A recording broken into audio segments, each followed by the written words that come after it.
విఘ్నాలు తొలగాలని వినాయకుడిని పూజిస్తారు. బంగారం కొనాలంటే పెద్ద విఘ్నం అధిక తరుగే. మీ లలిత జ్యువెలరీలో తక్కువ తరుగు. బంగారు నగలు తరుగులో 1% తగ్గింపు. వజ్రాభరణాలు క్యారెట్ కు 5,000 తగ్గింపు.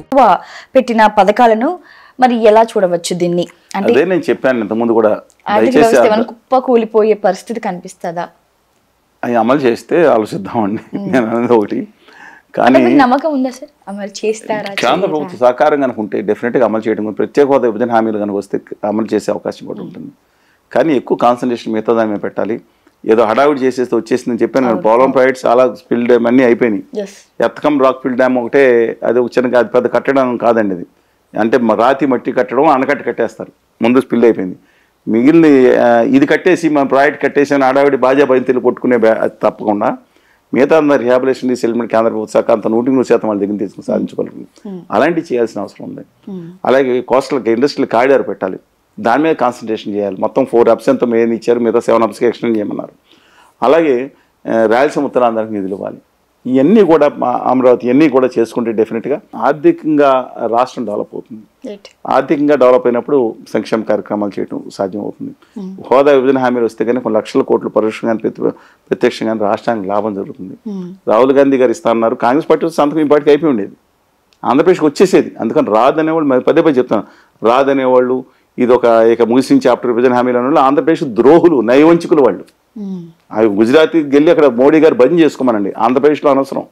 ఆంధ్రప్రదేశ్ హక్కులకి ఆత్మగౌరవానికి వ్యతిరేకంగా ఉంటూ చేసేవాడు అనవసరం అండి. అంటే ఇక్కడ వద్దున్నట్లేదు, అక్కడే బంద్ చేసుకోమని రమ్మంటున్నాను. అందువల్ల ఇది సాధ్యమే కానీ చాలా కష్టం. దాదాపు 3-4 లక్షల కోట్లు అదనంగా కావాల్సి ఉంటుంది వచ్చే 5 ఏళ్లలో. ఈ అవినీతిని జగన్మోహన్ రెడ్డి గారు ఇలా చేస్తారంటే పాత ప్రభుత్వం చేసి అవినీతిని తగ్గిస్తాం ఆయన మాట్లాడింది, సంపద సృష్టిస్తాం, అదే మాట వీళ్ళు మాట్లాడచ్చు. అంత ఈజీ కాదు. But let us wait and చేయండి. అభివృద్ధి మీద కాన్సన్ట్రేట్ చేయాలని కోరుతున్నాను. పదే కూడా చెప్తున్నాను. ఐఎమ్ విషింగ్ నేను చెప్తున్నాను చంద్రబాబు నాయుడు గారికి, ఆ ప్రభుత్వానికి విశేష తెలియజేస్తా. కనీసం ఈసారన్నా మరి కేంద్ర ప్రభుత్వం మీకు అవకాశం వచ్చింది కాబట్టి దాని మీద దృష్టి పెట్టమని చెప్పి కోరుతున్నాను. సో మరి ఇన్నిసార్లు మీరు చెప్తున్నా అభివృద్ధి చేస్తుంటే అమలు చేయాలన్నా కూడా బడ్జెట్ సరిపోదని ప్రస్తావన వస్తుంది. మరి ఎలా అభివృద్ధి జరుగుతుంది? చెప్పాను కదండి, పదే కూడా చెప్తున్నా. విభజన హామీలు ప్రత్యేక హోదాతో సాధించుకుంటే ఆ ఇన్సెంటివ్స్ జరిగితే దాన్ని మల్టిపుల్ అవుతుంది. అసలు అపరిమితంగా దాదాపు 5-6 లక్షల సంవత్సరానికి 7 లక్షల ఉద్యోగాల కల్పన, దాని మీద వచ్చే ఇన్కమ్ ఇవన్నీ అద్భుతంగా డెవలప్ అవుతుంది. అందువల్ల దాని మీద కాన్సన్ట్రేట్ చేయాలని చెప్పి కోరుతా ఉన్నాను. సార్, కేంద్రంలో 18 మంది మంత్రులు ఉన్నా కూడా ఈ గాలి మోటార్ శాఖ అనేది ఏంటి? అసలు ఈ టాపిక్ గురించి మీరు మాకు కొంచెం వివరంగా చెప్పండి.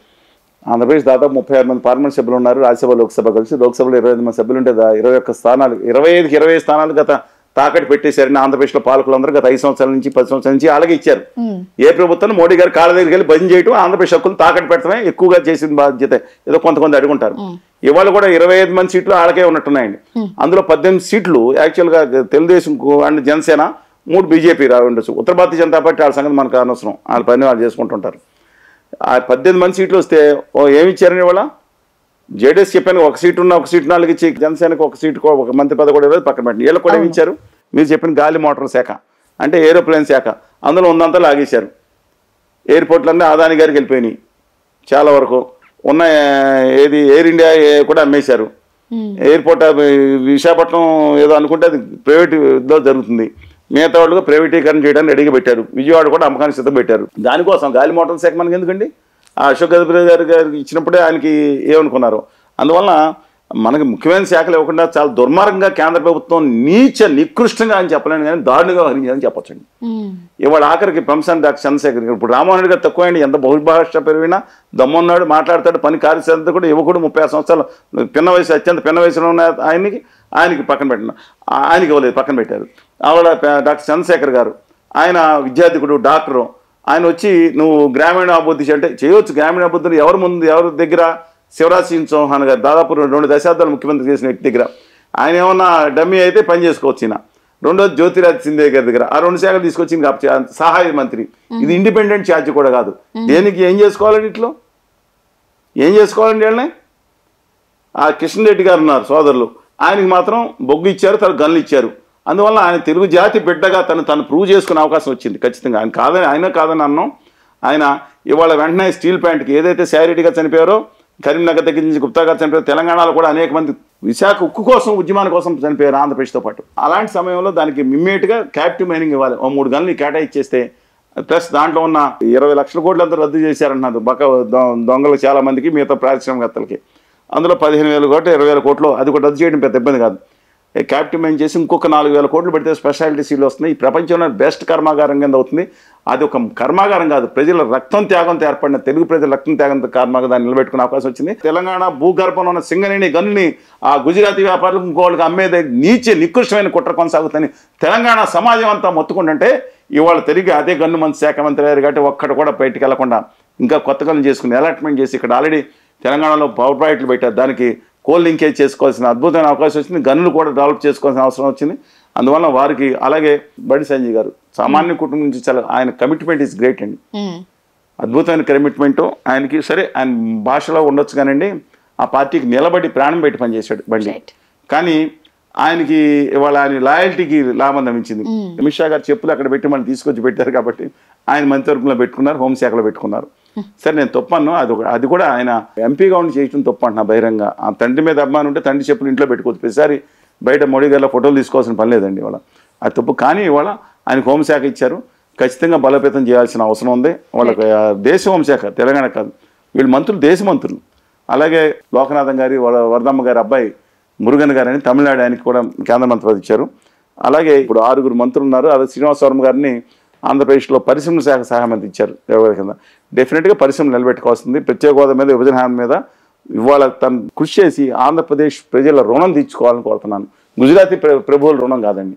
గుజరాతీ బదిలీ చేయడానికి అక్కడ చేసుకోవచ్చు. But I'm having let us have a positive opinion all this. ఎవరైతే ఉన్నారో 6 మినిస్టర్స్, ఆనరబుల్ మినిస్టర్స్ మీద మై హంబుల్ రిక్వెస్ట్ ఈజ్, మీకు అవకాశం వచ్చింది, చరిత్రలో గొప్పగా నిలిచిపోతారు, చరిత్ర ద్రోహులుగా నిలిచిపోతారు, చేసుకోండి. పవన్ కళ్యాణ్ గారికి ఎందుకని డిప్యూటీ సీఎం ఇవ్వలేదే? ఇచ్చారండి. పవన్ కళ్యాణ్ గారు డెఫినెట్ గా డిప్యూటీ సీఎం అని దేంట్లో ఉండదండి. దేంట్లో భారతదేశ రాజ్యాంగంలో డిప్యూటీ సీఎం పదవి లేవండి. మనం దాన్ని పిలుచుకుంటాం, ఒక ప్రోటోకాల్ ఒక ఆర్డర్ ఇష్యూ చేస్తారు స్పెషల్ గా. వాళ్ళ దాంట్లో అధికారంగా ఫస్ట్ అమాంగ్ చీఫ్ మినిస్టర్స్ ఎవరంటే చీఫ్ మినిస్టర్, తర్వాత డిప్యూటీ ఆయనకి ఎయిర్పోర్ట్ లో స్క్రీనింగ్ తప్ప మిగతా స్పెషల్ పవర్స్ ఏమి లేవండి. అందువల్ల ఆయనకి ఇస్తారు, డెఫినెట్ గా ఇవ్వబోతున్నారు. ఆయన ఓపీ విల్ సక్సీడ్. కానీ సినిమాలు ఒకటే ప్రాబ్లం ఏంటంటే రామారావు గారు 2 సినిమాలు చేసినా ఈయన 6-7 సినిమాలు ఉన్నాయి. దాని మీద ఏం చేస్తారని నేను చూడాలి. బట్ ఆయన కొంచెం తగ్గించుకుని దీనికి జస్టిస్ చేస్తారు, ఎందుకంటే ప్రజలు ముఖ్యం. ఆయన అంటే ఆల్రెడీ కమిట్మెంట్ అయిన సినిమాలు సగం నాయుడు పూర్తి చేయాల్సిన అవసరం ఉంది నేను బేసికల్గా. కానీ మిగతా సినిమాలన్నా రద్దు చేసుకుని ఆయన దీని మీద ఫుల్ కాన్సన్ట్రేషన్ పెట్టాలని కోరుకుంటున్నాను. పాజిటివ్ ఆంధ్రప్రదేశ్కి జరుగుతున్న అన్యాయాల మీద పోరాడాల్సిన అవసరం, పోరాడి పెట్టగలిగింది. పాచిపోయిన లడ్డులు కాదు, భయంకర నమ్మక ద్రోహం ఏమని చేసింది ఉత్తర భారతీయ జనతా పార్టీ ఆంధ్రప్రదేశ్కి. అందువల్ల ఆయన ఉప ముఖ్యమంత్రిగా ఉన్నా ఎట్లా ఉన్నా రాయలసీమ ఉత్తరాంధ్రకి ఈ 7 సంవత్సరాలు ఇంకా నమ్మక ద్రోహం చేసిన ఉత్తర భారతీయ జనతా పార్టీకి మీద పోరాడి సాధించుకుంటే డెఫినెట్ గా చరిత్రలో నిలిచిపోతారని కోరుకుంటున్నాను. చివరి ప్రశ్న సార్. సో మళ్ళీ ఈసారి ప్రధానమంత్రి మోడీ గారే అయ్యారు. సో దాని గురించి మీరు ఏం మాట్లాడతారు? 63 సీట్లు కోల్పోయారు. నేను నా జీవితంతో ఆనందపడిన సందర్భాలు తక్కువ ఉంటాయండి. ఒకసారి ఆనందపడింది ఏంటంటే ఫస్ట్ ఉదయం చూడగానే 4వ తారీఖున ఆదాని గారి మనిషి వారణాసిలో ఓడిపోయేటట్టుగా 3 దాంట్లో వెనకబడ్డారంట. ఒక్క నిమిషం మనసు ఆనందంతో బ్రహ్మాండంగా ఉందనుకున్నాం. మళ్ళీ ఆశల మీద నీళ్లు చల్లేశారు, ఆయన నెగ్గేశారు. నిజంగా కనుక ఆయన ఓడిపోతే ఉంటే ఆ నితిన్ గడ్కరీకి మళ్ళీ వెనక ఉత్తర భారత ఆదాని గారి మనిషి మీద కోపం నాకు, బీజేపీ మీద కాదు. నేను ఎంత గౌరవిస్తానండి వాజ్పేయి గారిని, శ్యామప్రసాద్ ముఖర్జీ గారిని, మదన్మోహన్ మాలవీ గారిని. కొంతమంది మాత్రమే కాదు, నిజంగా కనుక నితిన్ గడ్కరీ గారికి అయితే ఆయన చాలా బాగుండేది. ఆంధ్రప్రదేశ్ రాష్ట్రానికి, తెలంగాణ రాష్ట్రానికి కక్ష కట్టేవాడు కాదు. మొత్తం తీసుకెళ్లి అంతా గుజరాత్ లో లక్షల కోట్లు పరిస్థితి ఉండేది కాదండి వాళ్ళ. ఆయన కానీ, రాజ్నాథ్ సింగ్ గారు కానీ, ఎవరైనా సరే, అద్వానీ గారు ఆ వయసులో ఆయన అయినా, మురళీ మనోహర్ దేశ్ గారిని ఎవరైనా బాధే ఉందండి నాకు. మొట్టమొదట కాంగ్రెస్ కనుక అయితే ఆంధ్రప్రదేశ్ ప్రత్యేక హోదా వస్తుంది, అది వచ్చే పరిస్థితి లేదు. ఉన్నాళ్ళు మేలు అనుకున్నాం. అందువల్ల మోడీ గారు మళ్ళీ అయ్యారు. 70 సంవత్సరాలతో రిటైర్మెంట్ అవుతారేమో. కానీ ఆ యోగి ఆదిత్యనాథ్ గారిని ఆయన అవమానించిన తీరు ఇండైరెక్ట్గా పార్లమెంట్ చూసాం. ఫస్ట్ తర్వాత ఏదో బుధం మీద తట్టిన వేరే సంగతి. But let us wait and see అండి ఎందుకు ఉత్తరప్రదేశ్లో జరిగిందో. మన దురదృష్టం ఏంటంటే ఇవాళ ఆంధ్రప్రదేశ్లో దాదాపు వాళ్ళకి 25% సీట్లు ఇచ్చాం. 0.5% వాళ్ళకున్న ఓటు విభజిత ఆంధ్రప్రదేశ్లో. ఉమ్మడి ఆంధ్రప్రదేశ్ వాళ్ళు బ్లాక్మెయిల్ చేశారా, బెదిరించారు, తెచ్చుకుని 25% సీట్లు తెచ్చుకున్నారు. సరే ఏదేమైనా ఆంధ్రప్రదేశ్కి తెలంగాణకి న్యాయం జరగాలంటే ఖచ్చితంగా మోడీ గారు అంటే కంపెనీ, ఆదానీ గారి company పక్కెళ్ళిపోయి original Bharatiya Janata party కనుక. ఆర్ఎస్ఎస్ అయితే ఏమైందంటే ఏమైనా తప్పు చేశారా? ఆర్ఎస్ఎస్ ఒకప్పుడు కానీ ఎవరో నితిన్ గడ్కరీ గారు ఎవరైతే ఏమైంది వారు వస్తే తప్పులేదు, ఎవరు వచ్చినా తెలుగు రాష్ట్రాలకు న్యాయం జరుగుతుందని భావిస్తా ఉన్నాను. Thank you sir, thank you so much.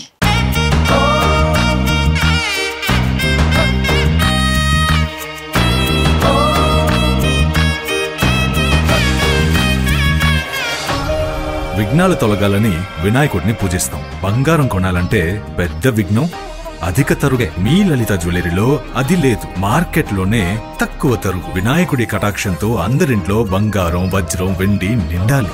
బంగారు నగలు తరుగులో 1% తగ్గింపు. వజ్రాభరణాలు క్యారెట్ కు 5,000 తగ్గింపు.